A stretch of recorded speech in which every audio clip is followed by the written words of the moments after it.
नमस्कार, मैं हूं मृगेंद्र पांडे और आप देख रहे हैं बहुत चर्चा है। छत्तीसगढ़ में आज रामगोपाल अग्रवाल की चर्चा है। कांग्रेस के पूर्व कोषाध्यक्ष हैं।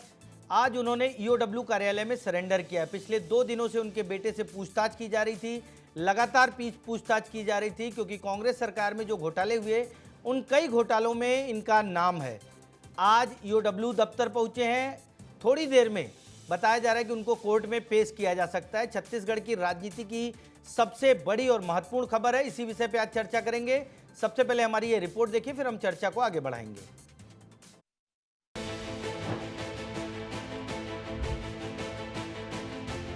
ईओडब्ल्यू, ईडी, ये सारी संस्थाएं काम कर रही हैं और ईओडब्ल्यू के पास ये प्रकरण तो पुराना है, शायद उस पर किया हुआ होगा। मैं तो ये सोचता हूँ कि जिनको भी जिस बारे में जो जानकारी हो वो शीघ्र जा करके नियत संस्थाओं को पता देनी चाहिए। ये न्यायालयीन मामला है और न्यायालय अपना काम कर रही है।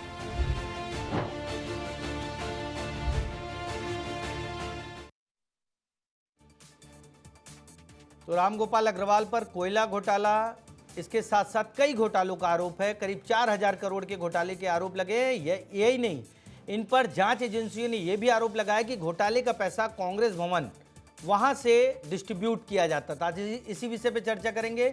हमारे साथ बीजेपी का पक्ष रखने के लिए प्रदेश प्रवक्ता वासु शर्मा जी हैं, कांग्रेस का पक्ष रखने के लिए प्रदेश प्रवक्ता अंशुल मिश्रा जी हैं और हमारे पत्रकार साथी अभिषेक तिवारी ईओडब्ल्यू दफ्तर के सामने से जुड़े हैं। चर्चा की शुरुआत में अभिषेक से करूंगा, क्योंकि बताया जा रहा है कुछ ही देर में कोर्ट ले जाने की तैयारी होगी। अभिषेक, पूरे दिन के घटनाक्रम को आप विस्तार से बताएं और अभी क्या हलचल है वहां।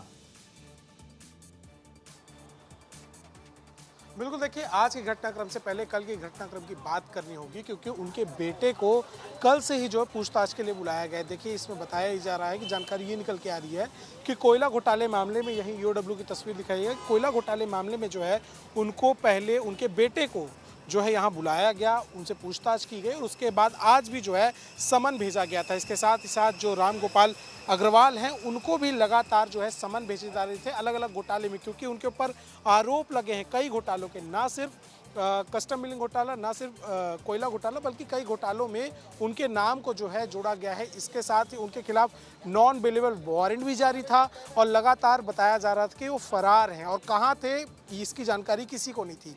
आज वो अचानक से समन, जो इतने समन के बाद आज वो पहुंचे और ईओडब्ल्यू में लगभग 3 से 3:30 के बीच यहाँ पहुंचते हैं और सीधा अंदर चले जाते हैं और उनके बेटे के साथ पहुंचते हैं। इसकी पुष्टि जो है आधिकारिक पुष्टि नहीं है, लेकिन उनके ड्राइवर ने जो है ये जानकारी हमको दी है कि वो आज 3 से 3:30 बजे के बीच यहाँ पहुंचे हैं और तब से लेकर अभी तक उनसे लगातार पूछताछ की जा रही है और ये भी जानकारी निकल के आ रही है कि उनको हिरासत में लिया जा सकता है। देखिए, इसमें दो जो पहलू हैं वो हमको देखना होगा। पहला, या तो वो सरेंडर करने पहुंचे हैं, सरेंडर करने के लिए जो उनके पास नॉन बेलेबल वारंट था, इसके साथ साथ लगातार समन थे और लगातार ईओडब्ल्यू और पुलिस उनकी तलाश कर रही थी, तो उसके चलते वो सरेंडर करने भी पहुंच सकते हैं।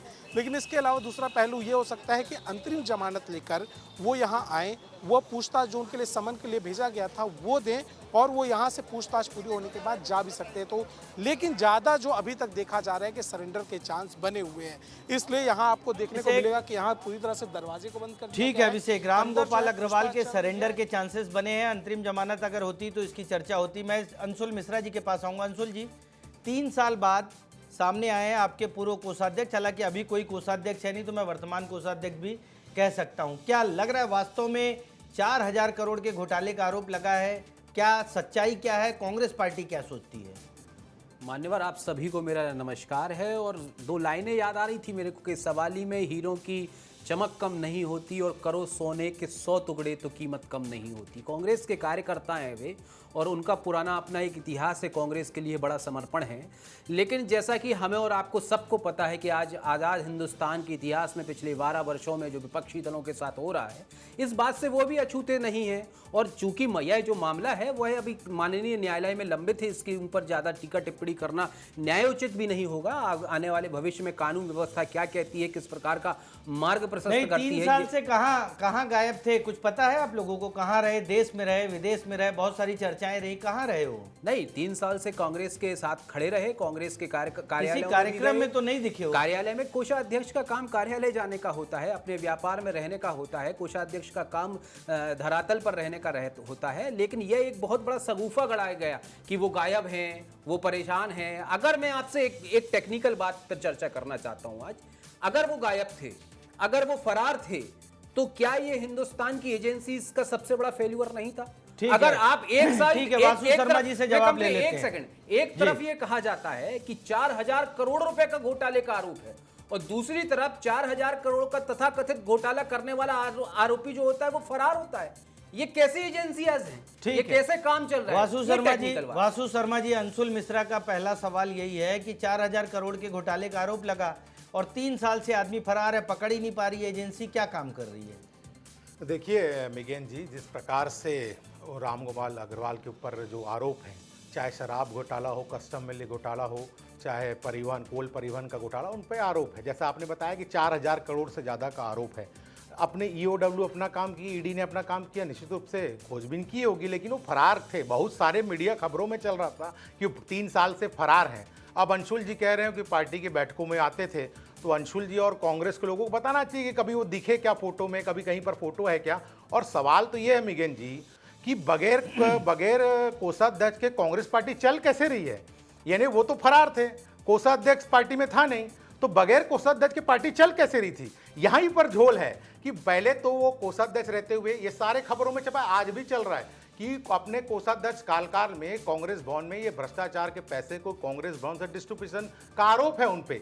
तो निश्चित रूप से आप मानिए कि कहीं ना कहीं कांग्रेस सरकार ने सत्ता में आई तो ऐसा कोई विभाग नहीं छोड़ा जहां भ्रष्टाचार नहीं हुआ। जो भारतीय जनता पार्टी ने आरोप लगाए थे, कहीं ना कहीं वो स्थित साबित हो रहे हैं कि सारे चीजों में, चाहे वो शराब घोटाला हो, चाहे कोल नेवी का घोटाला हो, चाहे वो कस्टम मिल्क का घोटाला हो, कहीं ना कहीं वो प्रूफ हो रहा है। धीरे धीरे और परतें खुलेगी तो और भी जांच में आगे आएगा। ठीक है, और परतें खुलेंगे। अब इससे क्या लग रहा है, अभी की स्थिति क्या है? क्या उनको कोर्ट में पेश किया जा सकता है? क्या हलचल क्या है वहां? बिल्कुल, देखिए हलचल की बात करूं मैं तो आपको सीधा अंदर की ही तस्वीर दिखाता हूं। यहाँ पे जब से ये बात निकल के सामने आई कि वो यहाँ पहुंचे हुए हैं और ये जब मीडिया कर्मियों को पता चली तो बाहर वो पहुंच गए और तब से ये दरवाज़ा बंद कर दिया गया है। लगातार अधिकारी बाहर आ रहे हैं, उनका ये कहना है कि जो भी है वो कल पता चल जाएगा। आज आप लोग यहाँ चलिए, जो भी है उसकी प्रेस विज्ञप्ति कल जो है वो निकाल दी जाएगी। लेकिन यहाँ पर बात यही चल रही है कि या तो उनको हिरासत में लिया गया है या तो उन्होंने यहाँ पे सरेंडर कर दिया गया है। ठीक है, ठीक है अंशुल मिश्रा जी, पिछली बार हमने देखा था जब ईडी ने नोटिस जारी किया था तो सभी लोग अग्रवाल जी के घर के सामने, कांग्रेस के जिला अध्यक्ष से लेके पूर्व विधायक सब पहुंचे थे, वर्तमान विधायक पहुंचे थे। आज कोई नजर नहीं आ रहा है। क्या कांग्रेस पार्टी ने छोड़ दिया उनको पूरी तरह अकेले? नहीं नहीं, कांग्रेस पार्टी कभी किसी को नहीं छोड़ती और बिल्कुल भी नहीं छोड़ती। मैं बिंदुवार तरीके से जवाब देने का प्रयास करता हूं। आज हमारे साथी प्रवक्ता जन्मदिन भी है, उनको आपके माध्यम से शुभकामनाएं देता हूं और ईश्वर से ऐसी विनती करता हूं कि इनके जो शीर्षस्थ नेता सगुफा गढ़ने की राजनीति करते हैं वो आने वाली पौध इस बात को ना करे, ऐसी मेरी उम्मीद है। पहली बात। दूसरी बात, ईडी का शब्द बार बार निकल कर आया है। सरकार ईडी के ऊपर आज दिनांक में हमारी चलती हुई सरकार को भी भरोसा नहीं रहा। क्यों नहीं रहा? क्योंकि इसलिए नहीं रहा क्योंकि ईडी ही वही एजेंसी है जो हेमंत विश्व शर्मा जी पर भी आरोप लगाती है, शुभेंदु अधिकारी पर भी आरोप लगाती है, नारायण नारे पर भी आरोप लगाती है और ना जाने कितने ऐसे बड़े नेताओं पर आरोप लगाती है जो आज मुख्यमंत्री बने बैठे हैं, सेंट्रल में मिनिस्टर बने बैठे हैं, बड़े बड़े पदों पर काबिज है। इसका मतलब, और नरेंद्र मोदी जी यह कहते हैं कि हमारे यहाँ पर भ्रष्टाचारियों की कोई जगह नहीं है। अब बड़े बड़े मुख्यमंत्री बने बैठे हैं, ईडी ने उसके ऊपर आरोप लगाया। इससे मतलब ये तो तय हो जाता है कि आदरणीय नरेंद्र मोदी जी को भी इनके ऊपर भरोसा नहीं है, आदरणीय बीजेपी को भी इन पर भरोसा नहीं है। जब हमारी सरकार को, हमारे देश के प्रधानमंत्री को जब ईडी पर भरोसा नहीं है तो हम भरोसा कर कर क्या करेंगे? अब मैं आपके प्रमुख बात पर आता हूं कि कांग्रेस ने उनको छोड़ दिया क्या, और ये भगोड़े साबित करने के लिए आमादा है। आज के 1.5 वर्ष पूर्व जब माननीय उच्च न्यायालय ने इनके ऊपर समन भेजा था तो इनका वकील गया था और जब इनको उपस्थिति दर्ज कराने का मामला आया था तो वहां पर आदरणीय रामगोपाल जी भी उपस्थित भी हुए थे और ऐसा एक बार नहीं हुआ है, कई बार हो चुका है। तो भगोड़ा साबित करने का प्रयास बीजेपी के नेता ना करें। आज आपका जन्मदिन है, कम से कम अपने अंदर खानों में झांकें और यह सोचें कि सच्चाई क्या है और कांग्रेस ही क्या, कांग्रेस का वो कार्यकर्ता ही क्या जिसके ऊपर गलत आरोप ना लगे, जो निखर कर ना आए, जो आगे सवर कर ना आए। मैं तो धन्यवाद करता हूं ऐसे संघर्षवान और क्रांतिकारी नेताओं के ऊपर कि बड़े आरोपों के बाद भी आज नहीं, वह खड़े लेकिन हुए हैं और ऐसे संघर्षवान के ऊपर इस तरह के आरोप लगे कि कांग्रेस भवन में कार्टून में पैसे आते थे और उसे डिस्ट्रीब्यूट किया जाता था, अग्रवाल जी अपने घर ले जाते थे, उनका अकाउंटेंट उनका वो। ऐसे समर्पित कार्यकर्ताओं की क्या कांग्रेस को जरूरत है? बिल्कुल कांग्रेस को ऐसे कार्यकर्ताओं की जरूरत नहीं है और ऐसे कार्यकर्ता ऐसे हैं भी नहीं। लेकिन समस्या क्या होती है मान्यवर कि मन में बैठकर सोचने का पैसा थोड़ी ना लगता है। ऐसा एक भी साक्ष्य नहीं है। माननीय न्यायालय का वर्डिक्ट मैंने स्वयं ने इस बात को पढ़ा है। आरोप लगना बीजेपी के द्वारा एक अलग विषय है। बीजेपी ने तो कई सारे आरोप लगा दिए, नेहरू जी तक पर भी आरोप लगा दिए, सन 2047 में विश्वगुरु बनाने के भी काम कर दिए। लेकिन भविष्य में और भूत की बात ना करें। अगर धरातल पर है, ट्रिपल इंजन की आपकी सरकार है, अगर आपने आरोप लगाए हैं तो उसका धन्यवाद एवं साधुवाद खुले मंच पर मैं यह कहना चाहता हूं आपके सारे प्रवक्ताओं नेताओं से कि अगर किसी भी प्रकार का आरोप में सिद्धता है तो साक्ष्य लाइए। ये झूठ बोलकर राजनीति मत कर जाइए। ये जनता इस बात को बड़े गंभीरता से समझती है। वासु शर्मा जी, ये जो 4000 करोड़ का मामला है उसमें 3,000 3,500 करोड़ शराब घोटाले का है, 450 करोड़ कोल लेवी का है और 127 करोड़ कस्टम मिलिंग का है। ये तीनों मामला है। एसीबी, ईओडब्ल्यू, ईडी और सीबीआई तीनों जांच कर रही है। क्या अंशुल मिश्रा जी जो कह रहे हैं कि सिर्फ आरोप लगाए जा रहे हैं, क्या आपको भी लगता है सिर्फ आरोप लगाए जा रहे हैं? देखिए मेघन जी, अगर आरोप लगता तो उनको वहां जाके ईओडब्ल्यू में सरेंडर करने की जरूरत क्या थी? अगर आरोप होते हैं तो आरोप का जवाब दीजिए, वहां से छूट जाइए। अगर आप सही हैं तो उसमें क्या दिक्कत है? इसमें कांग्रेस पार्टी के नेता इतना बौखला क्यों जाते हैं? अगर आपने कुछ किया ही नहीं है तो चिंता किस बात की है? और 3 साल से क्यों आप आज जो सरेंडर कर रहे हैं, ईडी ने और ईओडब्ल्यू ने आरोप लगाया, उसी समय चले जाते, उसी समय सरेंडर हो जाते, बता देते, चिट्टा खोल देते सबके सामने कि झूठे आरोप ईओडब्ल्यू और ईडी लगा रहे, तो वही दूध का दूध। देखिए मृगेन जी, आपको भी पता है सन 2020 में जुलाई में इस कोल परिवहन की जो बात हो रही है, कोल परिवहन का जो टेंडर होता था वो ऑनलाइन होता था, आपको भी ज्ञात होगा। लेकिन कांग्रेस के आते साथ क्या मजबूरी हो गई, उसको मैनुअल कर दिया गया। कैसे 25 रुपये प्रति टन सिंडिकेट खड़ा करके वसूली की गई, ये देश की जनता, छत्तीसगढ़ की जनता बखूबी जानती है। दुनिया आगे बढ़ रही है, ये मैनुअल की तरफ बढ़ रहे हैं। क्यों बढ़ रहे हैं? शराब घोटाले में देखिए आप सिंडिकेट खड़ा करके कैसे 2 काउंटर लगा के, एक काउंटर का पैसा सरकारी खजाने में, एक काउंटर का पैसा कौन कौन नेताओं के पास गया है, कौन कौन अधिकारियों के पास गया है, ये सब जानते हैं छत्तीसगढ़ में। लेकिन इसका, और आज मिगन जी सबसे अच्छी बात तो ये है, चलिए कम से कम आज चुनाव नहीं है, नहीं तो फिर ये कहते हैं कि भारतीय जनता पार्टी चुनाव आ रहा है इसलिए रामगोपाल वर्मा को ऊपर कार्रवाई कर रही है। अभी कम से कम 2.5 साल चुनाव बचे हैं। जो न्यायालय ईडी को है, ईडी है वो कार्रवाई कर रही है, जो न्यायालय प्रक्रिया वो हो रहा है। तो कांग्रेस पार्टी को भी बजाय ये सब बोलने के उनका समर्थन करना चाहिए। अगर वो कह रहे हैं कि सब बिल्कुल सही है, बिल्कुल साफ सुथरे हैं, तो अच्छी बात है, इसको समर्थन करना चाहिए। समर्थन तो अंशुल मिश्रा जी कर ही रहे हैं कि वो साफ सुथरे हैं, ईमानदार हैं। अंशुल जी आपको जवाब देना चाहते हैं, फिर मैं एक सवाल करूंगा। हाँ, मैं बिंदुवार तरीके से अब मान्यवर का जवाब देता हूँ। ये जो भी वक्तव्य इन्होंने पेश किया, ये बीजेपी के आरोप हैं। इन आरोप का खुले मंच पर खुले दिल से इनका स्वागत है। ये कांग्रेस का एक एक कार्यकर्ता पिछले 5 वर्षों से कह रहे हैं मान्यवर। लेकिन इन आरोप के पीछे क्या एक भी साक्ष्य आपके पास है? अगर होता ना तो 2.5 वर्ष नहीं लगाते, पहले दिन ही रख जाते। अब आरोप तो माननीय गृह मंत्री के ऊपर भगोड़ा साबित करने का भी लगा था, आरोप तो माननीय प्रधानमंत्री के ऊपर उन्माद फैलाने का भी लगा था। तो राजनीति में ऐसे आरोप लगते रहते हैं। क्या आप मानते हो कि उनके ऊपर आरोप लगा था तो उन्माद फैलाते थे हमारे देश के प्रधानमंत्री?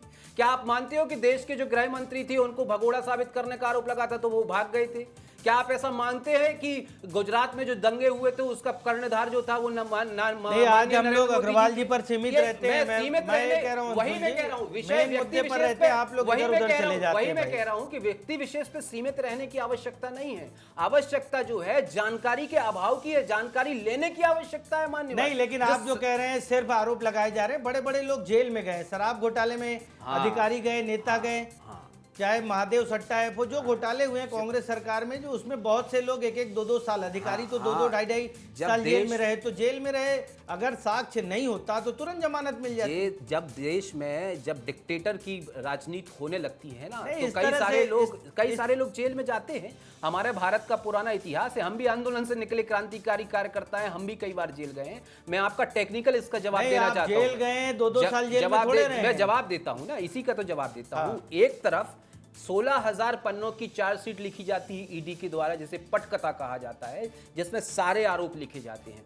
दूसरी तरफ यही हमारी कानून व्यवस्था, जिसको मैं आपके माध्यम से सैल्यूट करता हूं, उस पर कड़ी कार्रवाई करते हुए एक बड़ा खतरनाक वर्डिक्ट देती है कि इसमें ऐसे कोई भी सिद्ध आरोप नहीं पाए जाते, किसी भी आरोपी को इतने लंबे समय तक हम जेल में नहीं रख सकते, इसलिए एक एक अधिकारी को और एक एक कांग्रेसी नेताओं को बहाल किया जाता है। ये मैं नहीं कह रहा हूं, ये कांग्रेस का कार्यकर्ता नहीं कह रहा है, ये भारत के माननीय उच्च न्यायालय एवं उच्चतम न्यायालय कह रही है। ठीक है, आपकी इसका बात का विरोध जवाब करना आवश्यक है क्या? आपकी बात का जवाब ले लेते हैं वासु शर्मा जी। देखिए, अंशुल जी कह रहे हैं कि अधिकारियों और नेताओं को कह रहे हैं जमानत मिल गई, तो अधिकारियों और नेताओं को जमानत के सुप्रीम कोर्ट की बात कर रहे हैं। एक मिनट, अब मेरी बात सुनिए। आप अपने शब्द मेरे में डाल रहे हैं। सौम्या चौरसिया के लिए सुप्रीम कोर्ट ने क्या टिप्पणी की थी?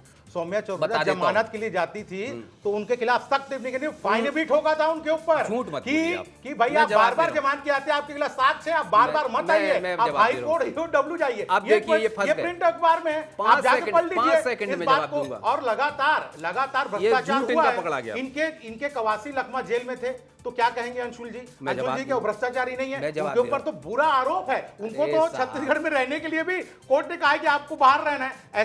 ऐसा अगर कुछ नहीं होता तो कहीं ना कहीं तो उनके ऊपर आरोप है, और कहीं ना कहीं कोर्ट ने भी कहा है कि आपका जांच चल रही है, आप उसके आधार पे आइए और काम। और अंशुल जी और कांग्रेस अगर कह रहे हैं कि कुछ भी नहीं है, तो डर किस बात का है? अरे कौन कोई डर नहीं, जवाब दे? आप जाइए और वहां पर। और दूसरा आरोप इन्होंने मोदी जी और उस पर लाया। मोदी जी पे जब आरोप लगा था तो बहुत सारे कांग्रेस के समय दबाव बनाया गया, उसके बाद भी वो न्याय व्यवस्था के बाद वो बाहर आए, अमित शाह जी भी आए, उसके बाद वो आगे बढ़ रहे हैं। तो आप भी ऐसे कि न्याय व्यवस्था से बाहर आ जाइए, जमानत में बाइज्जत बरी हो जाइए और घूमिए, उसमें क्या दिक्कत है? लेकिन ये फरार रहना, 3 साल तक फरार रहना, उसके बाद सरेंडर हो जाना आके, तो कहीं ना कहीं दिखाता है कि कहीं ना कहीं कुछ ना कुछ दाल में काला है। ठीक है, दाल में काला है। अंशुल मिश्रा जी, बात तो सही है। 3 साल अगर एकदम निर्दोष रहते, कोई गड़बड़ी नहीं की होती, 3 साल भागने की जरूरत क्या थी? ये कहते हैं मान्यवर कि मीठा मीठा मेरा और खट्टा खट्टा तेरा।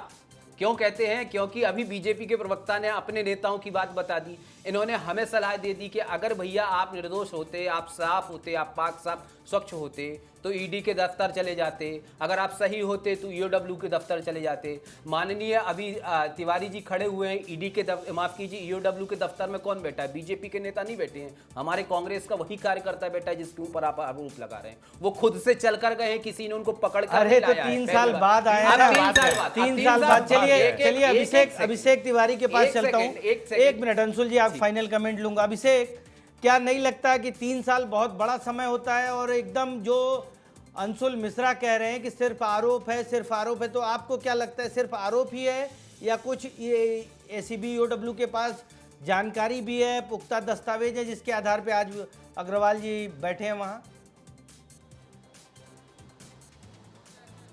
बिल्कुल, देखिए, जब कोर्ट के पास एक केस गया था तब न्यायालय ने नॉन बेलेबल वारंट जारी किया था। जो बैठे अंदर रामगोपाल अग्रवाल के खिलाफ नॉन बेलेबल वारंट वो कोर्ट तभी जारी करता है जब कोई जांच एजेंसी वहाँ पे कोई तथ्य दे दे। देखिए, जांच एजेंसी चल रही है, न्यायालय की प्रक्रिया है, तो ज़्यादा बोलना नहीं चाहूँगा, लेकिन ये बात रहेगी कि नॉन बेलेबल वारंट जो होता है वो तभी जारी किया जाता है जब न्यायालय को कोई तथ्य मिले। जब न्यायालय को कोई तथ्य मिलता है तभी समन्स भी जारी होते हैं। समन्स के लिए भी एक प्रक्रिया होती है, और उसके बिना वरना जो न्यायालय है उसको आधारत नहीं मानता, उसको निष्कासित कर देता है, सीधा तरह से उसको हटा देता है। इस तरह के हमने कई मामले देखे। तो अगर नॉन बेलेबल वारंट जारी हुआ है तो कहीं ना कहीं कुछ सबूत जो हैं वो एजेंसियों के पास हैं, जिसके आधार पर वो अपनी कार्रवाई आगे बढ़ा रहे हैं। इसके साथ ही जब चार्जशीट पेश की गई थी तो चार्जशीट में अगर किसी का नाम लिखा जाता है और वो कोर्ट के सामने पेश किया जाता है तो उसमें भी कुछ आधार दिए जाते हैं कि इनका नाम क्यों है, उसके लिए सबूत जो है वो भी दिए जाते हैं। और अगर वो नाम को कोर्ट एक्सेप्ट कर लेता है तो कोई ना कोई सबूत जो है वो भी यहाँ पे मौजूद रहे होंगे। तो कहीं ना कुछ जो सबूत हैं वो ये एसीबी ईओडब्ल्यू के पास मौजूद है, जिसके आधार पर बिना वो आगे की कार्रवाई कर रहे हैं। केस 3 साल तक अभिषेक नहीं चल सकता। अंशुल जी, एक फाइनल कमेंट लूंगा। रामगोपाल अग्रवाल जी को बचाने के लिए कांग्रेस पार्टी आगे आएगी, या अभी जो परिस्थिति है कोई भी कांग्रेसी नहीं पहुंचा है, वैसे ही हम देखते रहेंगे? नहीं, रामगोपाल अग्रवाल जी जो स्वयं ईओडब्ल्यू के ऑफिस गए हैं और जो चूंकि ये मामला जो है वो कोर्ट में लंबित है, माननीय पत्रकार जी ने कहा कि नॉन बेलेबल जो मूवमेंट निकल कर आया था वो कहीं ना कहीं साक्ष्य होते हैं तब दिया जाता है। जितना मेरी जानकारी है मान्यवर, क्षमापूर्वक आपसे कहना चाहता हूँ, यह उस बहस की बुद्धिमत्ता पर निर्भर करता है और माननीय न्यायालय के जज के ऊपर निर्भर करता है कि कौन सा नॉन बेलेबल देना है और कौन सा नॉन बेलेबल नहीं देना है। ये किसी साक्ष्य पर निर्भर नहीं करता। चूंकि मैं इस चीज का विद्यार्थी हूं तो मुझे ज्ञान है, हो सकता है ये बात आपकी भी हो या मेरी भी हो, तो किसी को नॉन बेलेबल मूवमेंट देने का मतलब ये नहीं होता है। और 3 साल तक जो मामला चला है जी, 3 साल से जो मामला चल रहा है उसमें 3 साल से मामले में माननीय उच्च न्यायालय के पास 5 बार वो जा चुके हैं। अगर गिरफ्तारी की बात होती, सवाल है कांग्रेस पार्टी जाएगी कि नहीं जाएगी? 100% कांग्रेस ठीक है, वासु शर्मा जी एक फाइनल कमेंट, कांग्रेस पार्टी जाएगी, रामगोपाल अग्रवाल बैठे अंदर, आगे क्या होता है, बीजेपी का क्या स्टैंड रहेगा? एक फाइनल। मिगेन जी, भूपेश बघेल के पुत्र के लिए तो कांग्रेस ने चक्का जाम कर दिया था, तो आज इनके लिए भी रामगोपाल किया के था। लिए क्या हो रहा है? कोई इनके तो लिए दिख भी नहीं रहा किया है। था। कांग्रेस आपके चैनल पे वो खड़े रिपोर्टर, दिखा दीजिए कांग्रेस के कितने नेता हैं। तो यही है, केवल भूपेश बघेल के पुत्र के लिए पूरा छत्तीसगढ़ जाम हो गया, लेकिन और आदिवासी नेता गिरफ्तार हुए, जेल में गए, उनके लिए चक्का जाम नहीं हुआ। अभी रामगोपाल वर्मा जी के लिए भी चक्का जाम नहीं कर रहे हैं और वहां पर कोई खड़ा नहीं हो रहा है नेता। तो स्पष्ट है कहीं ना कहीं कांग्रेस समय रहते